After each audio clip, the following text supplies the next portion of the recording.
రాజులకు రాజు ప్రభులో ప్రభు అయిన యేసుక్రీస్తు నామమున మీకు శుభములు. ఈరోజు దేవుడు మనకు అనుగ్రహించిన వాక్య ధ్యానము కీర్తన గ్రంథము 142వ అధ్యాయము 7వ వచనము.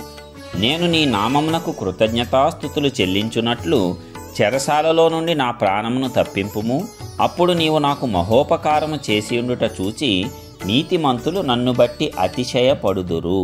ప్రియులారా, ఈ వాక్య ధ్యానాన్ని మనం పరిశీలించినట్లయితే, నేను నీ నామమునకు కృతజ్ఞతాస్తుతులు చెల్లించున్నట్లు చెరసాలలో నుండి నా ప్రాణమును తప్పింపుము. మన ప్రాణము చెరసాలలో పడిపోతుంది. అపవాది ఆ చెరసాల, ఆ ఉరులు, ఆ వలలు ఒడ్డుతాడు.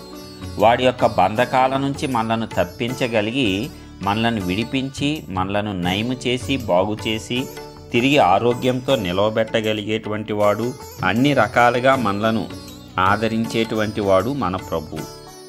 అందుకే భక్తుడు ఆ విషయాన్ని గమనించాడు. కాబట్టి నీవు చెరసాల్లో నుంచి నా ప్రాణమును తప్పించు, నేను నీ నామమునకు కృతజ్ఞతాస్తుతులు చెల్లిస్తాను. నీవు చేసే ప్రతి కార్యము, మేలు, ఉపకారములకు నేను కృతజ్ఞతాస్తుతులు చెల్లిస్తాను అని భక్తుడు తీర్మానం చేసుకున్నాడు. మరి మనము కూడా అలాంటి తీర్మానం చేసుకోవాల్సిందే.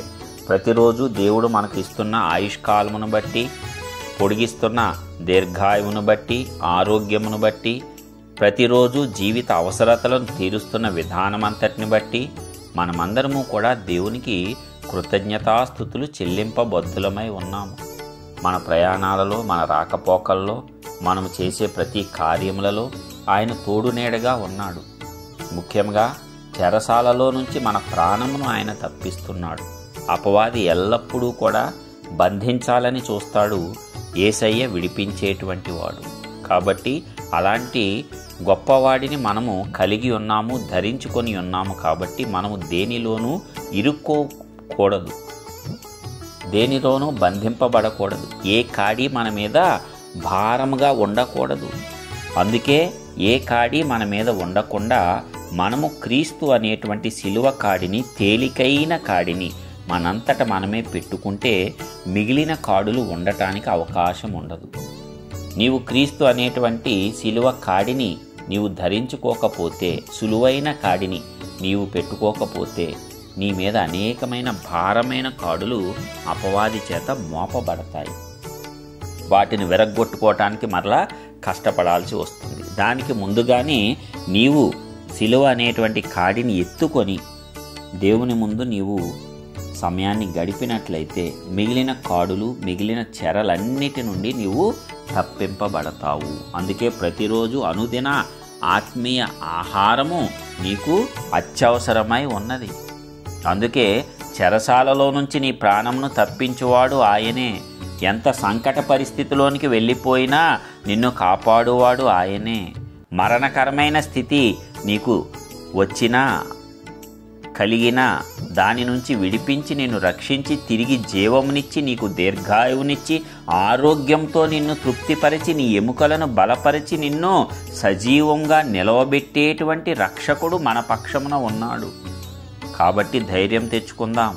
ఆయన నామానికి కృతజ్ఞతలు చెల్లించున్నట్లు ఆయన మనకు మేలే చేస్తాడు, మనలను తప్పిస్తాడు, మన ప్రాణాన్ని తప్పిస్తాడు.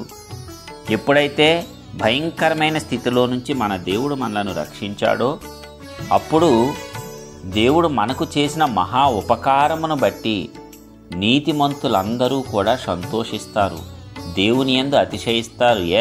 మేము నమ్ముకున్నటువంటి దేవుడు సత్యవంతుడు, నమ్మదగినటువంటి వాడు, ఆధారపడదగినటువంటి వాడు, విశ్వాసముంచదగినటువంటి వాడు, ఆపత్కాలంలో ఆదుకునే సహాయకుడు, మరణము నుంచి ప్రాణమును తప్పించే సర్వశక్తిమంతుడు అని ప్రతి ఒక్క విశ్వాసి, నీతిమంతుడు దేవుని నామమును బట్టి అతిశయపడతారు. ఎంత గొప్ప దేవుణ్ణి మేము కలిగి ఉన్నాము అని అతిశయపడతారు. మనమందరము అతిశయపడాల్సింది మన దేవునిని బట్టి, ఆయన నామాన్ని బట్టి, ఆయన శక్తి సామర్థ్యాలను బట్టే. మనంతట మనము కాదు. మన సామర్థ్యమును బట్టి మనము అతిశయించకూడదు, మన బలమును బట్టి మనం అతిశయించకూడదు. మనకు బలము ధరింపజేసేది ఆయనే, మనచే కార్యములు జరిపించేది ఆయనే, సమస్తమును మన పక్షముగా నెరవేర్చేది కూడా ఆయనే. కాబట్టి అలాంటి దేవుడిని మనము కలిగి ఉన్నాము, నిజముగా ధన్యులమే. అతిశయపడదాం, ఆయన యందు అతిశయపడదాం, ఆయన నామములో అతిశయపడదాం. సమస్త మహిమ ఘనత ఆయనకే అప్పగిద్దాం. తప్పనిసరిగా చెరసాలలో నుంచి మన ప్రాణమును ఆయన తప్పించి మనలను విడిపించి మనలను మన కుటుంబ సభ్యులను రక్షిస్తాడు, సజీవులుగా కాపాడతాడు. ఈ ఆదరణ వాక్యం ద్వారా దేవుడు మనందరినీ కూడా దీవించునుగాక. ప్రార్థించుకొని ధైర్యాన్ని తెచ్చుకుందాం. మహోన్నతుడైన గొప్ప దేవ, ప్రియ పరలోకపు తండ్రి, మీ ఘనమైన శ్రేష్టమైన నామానికి వందనాలు చెల్లించుకొంచున్నాం.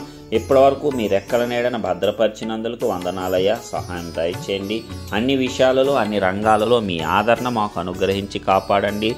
సమస్త వ్యర్థతలు మా యొద్ద నుంచి తొలగించి వేయండి. నీలో నీ నామములో మేము ఎదిగేటట్లు శక్తివంతంగా మమ్మల్ని ఆశీర్వదించి కాపాడవలసిందిగా వేడుకొంచున్నాం. సకల విషయాలలో నాయనా నీ మీద మేము ఆధారపడుచున్నాము కాబట్టి మమ్మల్ని ఆదరించి కాపాడండి. ఎలాంటి చెరసాలలో మేమున్నా, ఎలాంటి బంధకాలలో మేమున్నా, ఎలాంటి కాడులు మా మీద భారముగా ఉన్నా, ఎలాంటి ప్రయాసములతో మేము మా జీవితాలను వెల్లదీస్తున్నా, నీ యొద్దకు రమ్మన్నావు, వచ్చిన వారికి విశ్రాంతినిస్తానన్నావు, నీ కాడిని మోపుకోమన్నావు. కాబట్టి మా అంతట మేమే నీ సులువైన కాడిని ప్రతిరోజు ధరించుకొని ఇక మిగతా కాడులకు అవకాశం ఆస్కారం లేకుండా నీ కాడి ద్వారా వాటన్నిటినీ విరగగొట్టగలగటానికి ప్రతి ఒక్క బిడ్డ మీద నీ యొక్క పూర్ణ జ్ఞానాత్మను కృమ్మరింపజేసి నడిపించండి. ఇదిగో మేము చేయబోయే ప్రతి పనిలో సఫలతను అనుగ్రహించండి. ఆరోగ్యంతో నింపండి, స్వస్థతనివ్వండి, జీవమునివ్వండి.